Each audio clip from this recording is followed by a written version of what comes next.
Balance ton sport, le MAG.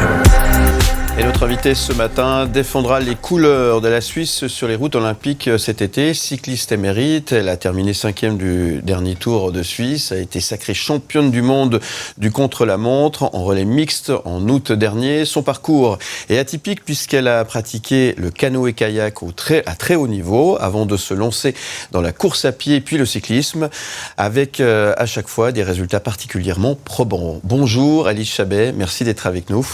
Bonjour. Merci d'être là ce matin. Léo de Garrigue, on va faire un peu de vélo. À bicyclette aujourd'hui, ce Balance ton sport, le MAG. Oui, exactement, Elise Chabet, on est le 5 février. Normalement, vous commencez votre saison d'ici 10 petits jours du côté de Valence. D'abord, comment s'est passée la préparation hivernale ? Alors, la préparation hivernale ne s'est pas passée comme prévu puisque j'ai été blessée au genou. J'ai eu une contusion de la rotule qui a mis super long à se soigner, plus long que prévu. Et du coup, j'ai dû prendre mon mal en patience, mais là, ça va enfin mieux. Donc, j'ai pu recommencer à rouler. Et puis, c'est sûr, la préparation, elle va être décalée, mais au final, ça va aller quand même, je pense. Vous avez des données sur votre état de forme actuel ? Ouais, on travaille beaucoup avec des capteurs de puissance sur le vélo. Donc, on a des données assez objectives à l'entraînement. Et puis, je suis partie en stage 2 semaines en Espagne avec mes coéquipières. Et du coup, on voit assez vite si on est en forme ou pas, ouais. Et donc là, à l'aube de la saison, vous êtes quoi, confiante, inquiète ?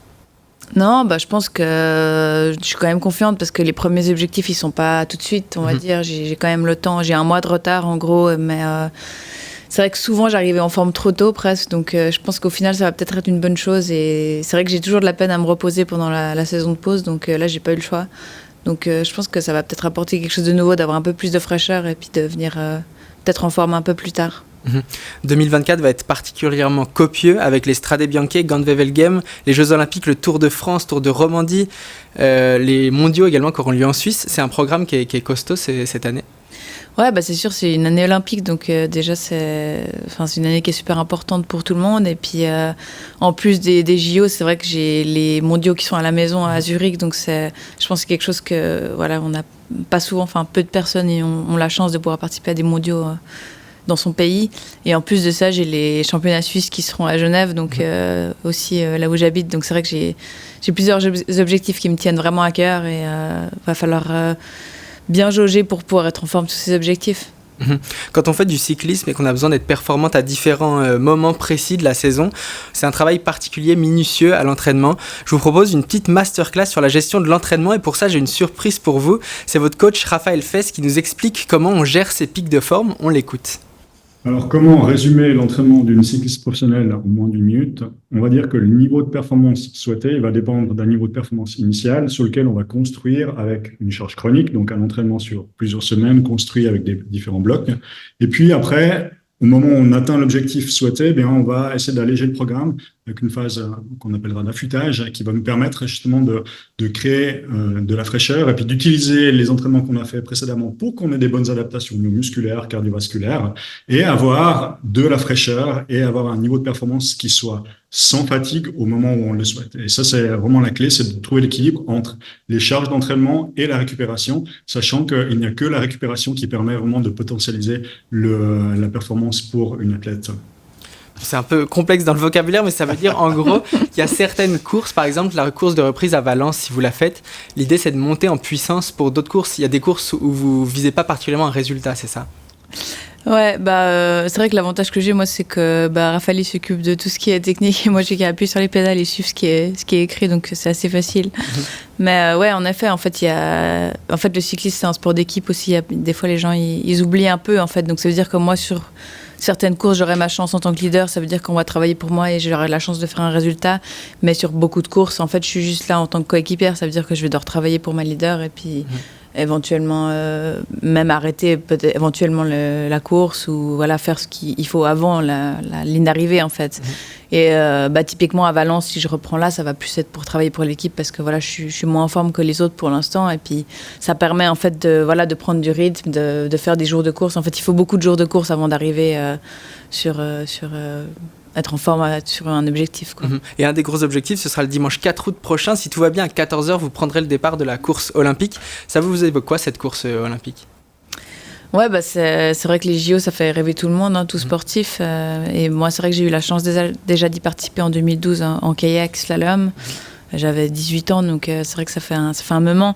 Et c'est vrai que je me suis toujours dit, enfin depuis que j'ai commencé le vélo, je me suis toujours dit, bah ça pourrait être cool de faire les Jeux Olympiques dans 2 sports complètement différents. En plus, le kayak c'est plutôt les bras, là c'est plutôt les jambes. Et ouais, je pense que ça peut être une belle chose de faire les JO dans 2 sports différents. Et en plus, on va dire le kayak, j'y suis allée plutôt. Voilà, c'était une expérience. J'étais jeune. Et c'est vrai que j'ai pas fait de résultats. Et là, j'y vais vraiment si j'y vais, c'est dans le but vraiment de faire une médaille, quoi. Vraiment, oui, c'est l'idée. Vous serez déçu si vous faites 4e et plus bas, quoi. Ouais, je pense que je serais déçue parce que je pense qu'en plus, le cyclisme, au JO, c'est une course qui est hyper spéciale parce qu'il n'y a pas toutes les équipes pour cadenasser la course, on va dire. Il y a plus de chance, on va dire. Enfin, tout peut arriver. En fait, on l'a vu il y a 4 ans. Celle qui a gagné, c'est une fille qui sortait quasiment de nulle part, quoi. Et moi, j'ai clairement les capacités de faire une médaille, voire de gagner. Donc, il faut que je saisisse ma chance et puis il faut que ça aille tout dans le bon sens. Ouais. Et cette année, vous l'avez dit, les championnats du monde auront lieu en Suisse fin septembre avec une arrivée de la course en ligne dans les rues de Zurich. C'est également un des gros objectifs de la saison. Ouais, bah c'est clair que les championnats du monde, bon là tout le monde sera vraiment en forme, mais ça va être un parcours très difficile. Donc je pense que c'est une toute autre course que les Jeux Olympiques, mais ouais, c'est clair que le but c'est d'arriver en forme et puis de faire un résultat et de défendre notre titre si possible aussi en chrono mixte. Balance ton sport, le MAG. Balance ton sport, le MAG, votre rendez-vous chaque lundi matin. Et on parle cyclisme ce matin avec Élise Chabet qui est avec nous. Merci d'être avec nous. On continue de découvrir cet univers qu'est l'univers du cyclisme, mon cher Léo. Exactement, et on va revenir sur votre parcours particulièrement atypique. Si tout va bien, vous deviendrez l'été prochain la première athlète suisse à participer à 2 JO dans 2 disciplines différentes. Puisqu'en 2012, vous l'avez dit, à 19 ans, vous étiez aux Jeux de Londres. Vous avez participé aux demi-finales de canoë-kayak. Vous vous en sortez à cette époque-là avec une 20e place. Comment vous avez vécu l'expérience JO ? Trop bien, d'abord je savais pas que je serais la première éventuellement à faire bon à savoir, mais c'est vrai que j'étais jeune et puis ça a été un peu une surprise pour moi d'être sélectionnée parce qu'à cette époque-là il y avait une autre fille en Suisse qui performait bien et en fait j'avais eu le quota à sa place un peu au dernier moment et du coup personne s'y attendait vraiment, même moi je m'y attendais pas. Et puis, en plus, en kayak, c'est vrai que c'est pas du tout un sport qui est médiatisé. Donc, c'est vrai que c'est compliqué de me montrer, d'avoir des sponsors, d'avoir un peu des médias qui prêtent attention. Donc, les JO, c'est un peu la seule course en kayak où on peut vraiment se montrer. Et du coup, c'est vrai que c'était quelque chose d'assez énorme, quoi. Et puis, en fait, je suis allée... C'est un peu triste, mais je suis allée un peu en mode trop bien, je suis au JO. Et j'étais contente de participer sans vraiment... disons que maintenant, j'ai un peu du regret en mode, je me suis dit, mince, j'aurais peut-être pu faire un peu mieux, quoi. Mais vous avez 19 ans à l'époque, vous faites demi-finale olympique, c'est pas si mal sur le papier, ça a l'air prometteur. Qu'est-ce qui se passe après les Jeux dans votre tête pour se dire, bon, le canoë, finalement, j'arrête? Non, en vrai, c'est comme ça, j'étais super motivée après les JO. Je me suis dit, bon, c'est bon, je vais à Rio, enfin, je continue, quoi. Et du coup, j'ai fait une année sabbatique où j'ai vraiment fait que du kayak pendant une année. Je suis partie en Australie et je suis vraiment entraînée sérieusement, on va dire. Et en fait, l'année d'après, c'est vrai que j'ai pas eu vraiment des résultats que j'attendais. Et du coup, c'était dur. Et puis, mes parents voulaient que je fasse des études aussi parce qu'on vit pas du kayak, malheureusement. Peut-être maintenant, on en vit un peu mieux, mais c'est compliqué. Et c'est là que j'ai décidé d'arrêter, de commencer la médecine. Et du coup, j'ai commencé mes études et c'est vrai que c'était difficile de faire du kayak à côté, quoi. Mais quand vous faites vos études de médecine du côté de Genève, à ce moment-là, vous ressentez l'envie de faire du sport tous les jours et vous vous mettez à la course à pied. Ouais, c'est marrant parce que quand j'ai arrêté le kayak, je me suis dit, j'arrête le sport, quoi. J'arrête le sport de haut niveau. Maintenant, je vais aller faire la fête, vivre mon adolescence. J'avais 19 ans, 20 ans. Et je me suis dit, j'en ai marre d'avoir ce mode de vie où il faut être sérieux. Et du coup, la première année de médecine, j'ai un peu profité, on va dire. Enfin, profiter comme on peut, parce que faut aussi bosser. mais en fait, je me suis rendu assez vite compte que j'avais fait le tour de faire la fête. Et en fait, c'est pas vraiment ça qui m'intéressait au final. Et en fait, j'adore être dehors, j'adore faire du sport. Et c'est vrai que j'ai commencé à courir parce que j'aime me dépenser, en fait. Et je me suis jamais entraînée en course à pied, j'ai jamais eu un entraîneur, j'ai jamais fait des entraînements, mais j'allais juste courir en sortant de la bibliothèque. Et puis voilà, c'est comme ça que j'ai un peu croché. Et vous en parlez comme un loisir, mais en termes de résultats, c'est assez fou. Vous remportez le semi-marathon de Genève en 2016. Vous faites meilleure Suissesse sur Sierzinal, un trail mythique de 31 km. Ces résultats, ils sont assez fous. Vous vous attendiez à performer comme ça en vous lançant dans la course à pied ? Non, pas trop. C'est vrai que... ouais, je sais pas trop, en fait. Je me suis jamais vraiment entraînée et je pense que je suis douée dans les sports d'endurance. Et après, j'adore ça, en fait. Et je pense que c'est ça qui marche, en fait. C'est que je me force jamais pour aller à l'entraînement. Même maintenant, en fait, j'adore juste être dehors, prendre mon vélo, puis rouler. Et la même chose en course à pied, en fait. J'adorerais juste aller courir. Et je pense que ça aide beaucoup, en fait, le plaisir. Et après, c'est quoi le chemin entre la course à pied et le cyclisme ? Alors, du coup, je courais un peu trop. Le problème de beaucoup de coureurs, je pense. Et j'ai eu une fracture de fatigue en 2016 à la hanche. Et en fait, pendant le semi-marathon de Genève, d'ailleurs, j'ai couru avec une fracture de fatigue. J'ai gagné, mais après, j'ai plus couru, quoi. Et du coup, en fait, j'ai dû faire pendant 6 mois, je pouvais plus courir du tout et je pouvais plus trop poser la jambe. Et du coup, je pouvais faire que du vélo elliptique, donc le truc en salle que je détestais absolument. Et du coup, j'ai fait un peu de vélo elliptique parce que j'avais pas le choix. Et puis ensuite, j'ai pu reprendre avec du vélo en extérieur. Et puis à ce moment-là, en fait, mon copain de l'époque, il faisait beaucoup de vélo. Du coup, j'ai pas mal fait du vélo avec lui et j'ai commencé à faire un peu ce qu'on appelle des cyclotouristes, c'est des courses de vélo amateurs, quoi, en fait, où vous faites des grandes distances. Et puis en fait, j'étais assez forte, assez vite. Et puis une fois sur une course en Suisse, il y a eu le manager d'une équipe World Tour en fait féminine qui était là et il m'a vu et puis il a dû voir quelque chose en moi. Et puis il m'a proposé un contrat pro sans me mettre de pression. Il m'a dit écoute, ça peut être intéressant si tu veux essayer. Et en fait à ce moment-là j'étais en dernière année de médecine ou en 5e de médecine et du coup j'ai tout de suite dit non, moi la priorité j'ai envie de faire mes études de médecine, j'ai envie de finir la médecine. Et il m'a dit mais écoute, pas de pression, je te verse pas de salaire, tu fais les courses que tu veux, tu choisis 2-3 courses dans le calendrier et puis tu regardes, quoi. Puis c'est vrai que mon copain il m'a dit essaye, franchement ça coûte rien. Et puis c'est vrai que c'est comme ça que j'ai essayé et puis en fait j'ai assez vite croché, quoi. Et du coup après la médecine, je me suis dit j'essaye un petit coup, quoi. Mais c'est assez fou ce côté j'essaye un petit coup et peu importe le sport que vous commencez, vous faites des résultats énormes à très haut niveau. Est-ce que vous expliquez ça de manière physiologique ? Vous avez quelque chose dans les gènes qui fait que si vous vous mettez demain au basket, vous faites finale olympique ? Non, je pense pas. Pas les sports techniques, je suis pas très habile. Mais non, je sais pas. Honnêtement, je pense. C'est clair que je pense que j'ai peut-être une aptitude physique, mais je pense que c'est beaucoup en fait dans le mental aussi. En fait, j'adore la compétition et j'aime me surpasser. Et je pense que c'est beaucoup dans le mental en fait. Je dirais. Balance ton sport, le MAG. Balance ton sport, le MAG, votre rendez-vous chaque lundi matin. Et ce matin, on parle cyclisme avec Élise Chabet, notre invitée. Oui, dans le calendrier dense des compétitions de cette année, Élise, il y a des courses à étapes majeures et même d'autres événements importants, les mondiaux. On pense au Tour de Romandie, Tour de Suisse. Ça change quelque chose de courir à domicile ? Ouais, je pense que c'est clair que ça pousse parce qu'il y a la famille, les amis, il y a un public peut-être qui est plus à nous supporter, nous, je dirais, en tant que Suisse. Et, mais surtout, moi, ce que je me dis qui est cool, c'est que si on peut développer un peu aussi le cyclisme féminin en Suisse, parce qu'il y a quand même beaucoup de filles vont vers le VTT, parce que je pense qu'on a beaucoup de VTTistes qui sont très fortes. Et peu viennent sur la route, et je pense que beaucoup de gens voient le côté ingrat de la route, c'est encore un sport un peu de dopé, où c'est vrai que ça attire peu de monde. Et je pense que les gens, peut-être ils voient pas le côté positif, tout l'esprit d'équipe et tout ce qui est à côté, qui est l'esprit tactique dans ce sport. Et franchement, moi aussi j'avais cette idée-là avant que je commence, et c'est vraiment un beau sport et je pense que ça apprend beaucoup de choses. Et que votre pays organise des compétitions d'une telle envergure, ça vous évoque quoi ? Ça montre aussi qu'il y a un réel intérêt pour le cyclisme en Suisse. On savait déjà qu'il y avait pour les hommes, ça fait longtemps qu'il y a le Tour de Suisse, Tour de Romandie. C'est quand même des Coupes du Monde qui sont assez reconnues au niveau mondial. Et là, maintenant, il y a aussi le Tour de Romandie féminin, le Tour de Suisse féminin. Donc, il y a vraiment un réel intérêt. Il y avait ces mondiaux qui devaient avoir lieu en 2020 en Valais, qui avaient été annulés à cause du Covid. Et là, que ça soit repris à Zurich, je pense que c'est... moi, je trouve que j'ai de la chance d'être dans un pays qui supporte vraiment le sport que je fais. et le cyclisme féminin se développe avec de plus en plus de courses par étapes. Est-ce que vous avez des exemples concrets de la professionnalisation de votre sport, des choses qui ont changé depuis quelques années ? Bah moi j'ai de la chance d'être arrivée dans le sport quand c'était déjà un peu sur la voie du développement on va dire, mais c'est vrai que ces 3 dernières années ça s'est énormément développé au niveau déjà des médias. Toutes les courses sont retransmises sur Eurosport, sur même la RTS retransmet de temps en temps quelques courses. Alors avant il n'y avait pas du tout.